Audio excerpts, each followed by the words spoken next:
लेकिन एक जानकारी दर्शकों को हम दे दें कि ब्लैकमेल जो कर रहा है, जैसा भी मैंने मेजर तूर आपसे भी पूछा और बताया भी हमने दर्शकों को कि हॉर्मुज कितना इंपॉर्टेंट है।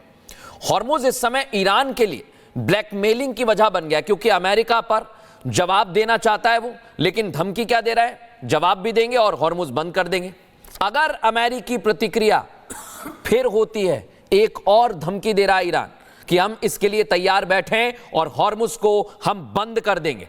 लेकिन ये स्ट्रेटेजिकली बहुत इंपॉर्टेंट है, और ये इतना इंपॉर्टेंट है जीडी बख्शी सर कि अगर हॉर्मुज को बंद करने का सोचा भी, जहन में भी आया, हालांकि ये कह रहे हैं कि हमने तो संसद से पारित कर दिया है, तो क्या ईरान के लिए सुसाइडल अटैक हो जाएगा खुद के लिए, क्योंकि चीन पीछे हट सकता है इसमें?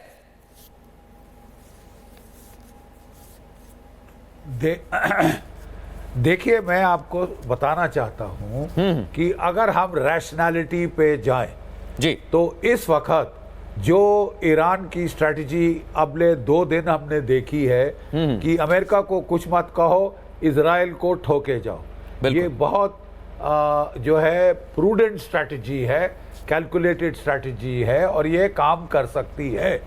लेकिन जैसे मैंने बताया, अगर आपकी डिसीजन मेकिंग वो तहस नहस हो गई है तो फिर ईरान के जो जूनियर कमांडर्स हैं IRGC के, वो जरूर स्ट्राइक करेंगे अमेरिका के बेसिस को, अमेरिका के वॉरशिप्स को, चाहे खुद स्ट्राइक करें, चाहे अपने हाउती हिजबुल्लाह वगैरह से स्ट्राइक करवाएं, ये देखने की बात है, ये चॉइस का ऑप्शन है। लेकिन वो स्ट्राइक जरूर करेंगे अगर जूनियर IRGC कमांडर्स का बस चल गया, और ये फिर इजराइल का खुद का कराया हुआ नुकसान है कि उसने टॉप लीडरशिप जो कि प्रूडेंट होने का ज़्यादा चांसेस थे ये जी, जो कि प्रूडेंट होने के ज़्यादा चांसेस थे, उसको तो आपने ख़त्म कर दिया। जी बख्शी सर, आप पानी पी लीजिए, मैं बोरो सर आपके पास आ रहा हूँ, आप पानी पी लीजिए आराम से। अगर ये हॉटेड्स प्रिवेल हो गए,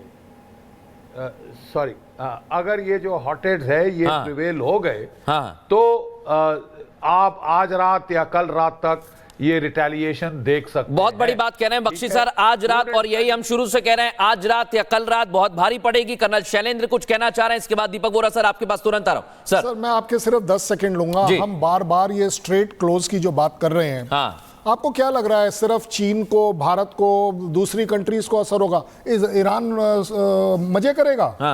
आप अपना ट्रेड नहीं करेंगे, सुसाइडल हो जाएगा। नहीं, आप अपनी इकोनॉमी रोए बैठे हैं, मरे बैठे हैं, पिटवा के बैठे हैं। अगर आप इस तरह का काम कर देते हैं तो आपकी क्या इकोनॉमी? ये ब्लैकमेलिंग है, इसलिए हम कह रहे हैं। मैं तो यही कह रहा हूं, खत्म है, ये ब्लैकमेलिंग है। बोरा सर मैं आपके पास आ रहा हूं, और अभी तक देखिए बख्शी सर कह रहे हैं कि अभी तक की जो स्थितियां हैं, IRGC तो ये दावा कर चुकी है कि नहीं हम तो हमला करेंगे, जवाब तो देंगे। अब ये जवाब कैसा होगा, यही दुनिया पूछना चाह रही है कि ईरान क्या कर सकता है, तो ईरान के पास क्या विकल्प है। लेकिन सर मैं इसमें अमेरिका के पास भी क्या विकल्प है ये जानना चाहता हूं कि अगर ईरान कहीं हमला करता है या कोई अलग कदम उठाता है तो अमेरिका की अब आगे भूमिका क्या होगी?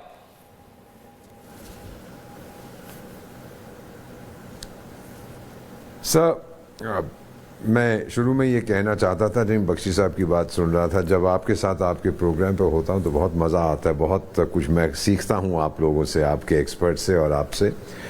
स्ट्रेट्स ऑफ हॉर्मुज को बंद कैसे करेगा वो? 30 किलोमीटर 31 किलोमीटर चौड़ाई, क्या माइंस डालेगा वहाँ या फास्ट पेट्रोल क्राफ्ट लेगा? दैट विल बी आत्महत्या फॉर ईरान, जैसा अभी कर्नल शैलेंद्र सिंह साहब ने कहा है। मिलेगा क्या उसको? कितने 100 शिप्स रोज जाते हैं, चीन का तेल वहाँ से जाता है, हमारा भी थोड़े हिस्सा 10 या 15% जो तेल है हमारे पास, तो अभी काफ़ी रिजर्व्स हैं। चीन तो बुरी तरह से फंस जाएगा, वो ईरान को बंद नहीं करने देगा सर। और अभी तक इतिहास में जहाँ तक मेरा जानना है, स्ट्रेट्स ऑफ हॉर्मुज को किसी ने कभी बंद नहीं किया। जब ईरान इराक का जंग हुआ था 80s में, बात हुई थी कि सदाम बंद कर देगा, नहीं किया था। कैसे बंद करोगे उसको? माइन लगा दोगे, और अगर एक जहाज़ को नुकसान हुआ वहाँ पर, फिर तो सारी कयामत टूट पड़ेगी ईरान के ऊपर। ये पार्लियामेंट से कह दिया, इसने बोल दिया, उसने बोल दिया, ये दिल को बहलाने के लिए गालिब ख्याल अच्छा है, वो नहीं कर पाएगा। और अगर कुछ हो गया, मैं आपको बताता हूँ सर, अगर ये खबर आई कि बंद कर दिया, माइन लगा दिया, तो कोई ना कोई घिसी पिटी पुरानी अमेरिकन शिप वहाँ पे जाएगी, एक्सप्लोड माइन कर गया, America is in the war, यानी अमेरिका पे हमला हुआ है जो ट्रंप ने साफ कह दिया है, और फिर नेटो आएगा और ईरान की जो इस समय जो उसका अस्तित्व है वो खत्म हो जाएगा सर, नई सरकार आएगी sir. I don't know why, लेकिन मुझे ये कन्विक्शन है कि ये मुल्ला रेजिम जा रही है सर। ये आपने बहुत बड़ी बात की। और वोरा सर, मैं दर्शकों को कुछ जानकारी दे रहा हूं, फिर आप लोगों के पास मैं वापस आ रहा हूं, क्योंकि बहुत बड़ी बात कह दी है। अगर अमेरिका में डर है तो ईरान में भी इस बात का डर है, जैसा वोरा सर कह रहे हैं, कि सरकार चली जाएगी, क्योंकि ईरान में ऐसा होता आया है दर्शकों, ये पहली बार नहीं होगा। खामनेई कैसे आए, और खामनेई को भी अब एक डर सता रहा है। ये डर हो सकता है तख्ता पलट का, क्योंकि डोनाल्ड ट्रंप कह चुके हैं कि अगर कुछ नहीं होगा, देखिए क्या कह रहे हैं इजरायली मंत्री, क्या कह रहे हैं, खामनेई को जिंदा रहने का हक नहीं है, ये इजराइल कह रहा है दर्शकों। इधर डोनाल्ड ट्रंप क्या कह रहे हैं, ईरान में सत्ता परिवर्तन क्यों नहीं। तो क्या इसी बात को हम समझें कि इस लाइन को आगे बढ़ाया जाएगा, डोनाल्ड ट्रंप इसे आगे बढ़ाएंगे।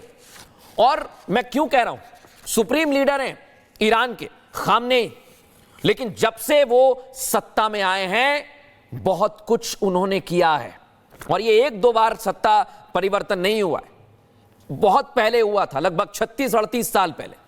तब से लेकर अब तक खामनेई ने ईरान को पूरा बदल दिया है, पूरा बदल दिया है। और अब कहा जा रहा है कि नंबर खामनेई का है। खामनेई को बदलने का मादा रखता है अमेरिका, इजराइल, यह आज दुनिया पूछ रही है, क्योंकि जब से कहा जा रहा है कि यह वॉर शुरू हुआ है, तब से लेकर अब तक डोनाल्ड ट्रंप ने इतना हार्ड बयान नहीं दिया जितना उन्होंने कह दिया है कि सत्ता परिवर्तन क्यों नहीं। और अगर सत्ता परिवर्तन होगा, मेजर तूर में आपको चर्चा में ले आता हूं, अगर सत्ता परिवर्तन हुआ और अगर अमेरिका और इजराइल साथ में आ गए, तो क्या डर अब ईरान में भी है। अगर अमेरिका में कुछ डर है रूस चीन के साथ में आने का, तो क्या ईरान में भी सत्ता परिवर्तन का, तख्ता पलट का डर है। मृदुल, तख्ता पलट तब होता है जब आपके इन्फेंट्री सोल्जर और ट्रूप्स ऑन ग्राउंड उतरेंगे। तो सत्ता परिवर्तन तो बहुत दूर की बात है, पहले तो काफी महीने और बहुत देर लगेगी। देखें, इसके अंदर चाइना का मेन मुद्दा है यूएसए को इन्वॉल्व रखना इस कॉन्फ्लिक्ट में। रूस का मेन मुद्दा है कि अमेरिका ने जितना असला बारूद यूक्रेन को दिया रूस के खिलाफ, रूस का मेन मुद्दा है कि अब यूएस के खिलाफ भी यही हरकत हो ईरान के जरिए। तो बेसिकली अब it is east versus West, और चीन इसका भरपूर फायदा उठाने वाला है। और क्या पता वो ताइवान के खिलाफ हरकत करते, क्योंकि जितने भी जंगी बेड़े हैं यूएस के, वो ज्यादातर अब यहां पे फोकस है। नया खेल यहां से शुरू हो सकता है। It is a shift of power, it is a shift of power. और यहां पे पहले तो ड्रेनिंग ऑफ रिसोर्सेज होगा। दूसरा, यहां पे देखे 45 साल से ऊपर हुकूमत रही है खोमेनी की, आपको लगता है रातों रात मॉडर्नाइज हो जाएंगे सबके सब? जितने भी नौजवान हैं जो रेडिकलाइज्ड हैं, उनकी मेजॉरिटी है आज की तारीख में ईरान में, तो रातों रात आपको लगता है they will walk away? Proxies का इतना बड़ा रोल होने वाला है इसमें। ये इसी पर बख्शी सर कुछ कहना चाह रहे हैं सर आपकी बात पर, फिर मैं आ रहा हूं कर्नल शैलेंद्र और रुबिंदर जी के पास। बख्शी सर। देखिए, पहले तो मैं मेजर तूर के साथ बिल्कुल सहमत हूं कि रिजीम चेंज करने के लिए आपको बूट्स ऑन द ग्राउंड लाने पड़ेंगे, सिर्फ एयर पावर से रिजीम चेंज नहीं हो सकता। यस, काफ़ी डिसअफेक्शन है ईरान की मुल्ला सरकार के बरखिलाफ शहरों में, पढ़े लिखे लोगों में, बट 70-80% ईरान की आबादी गांव में है, जहां इन आयतुल्लास का बड़ा स्ट्रॉन्ग होल्ड है।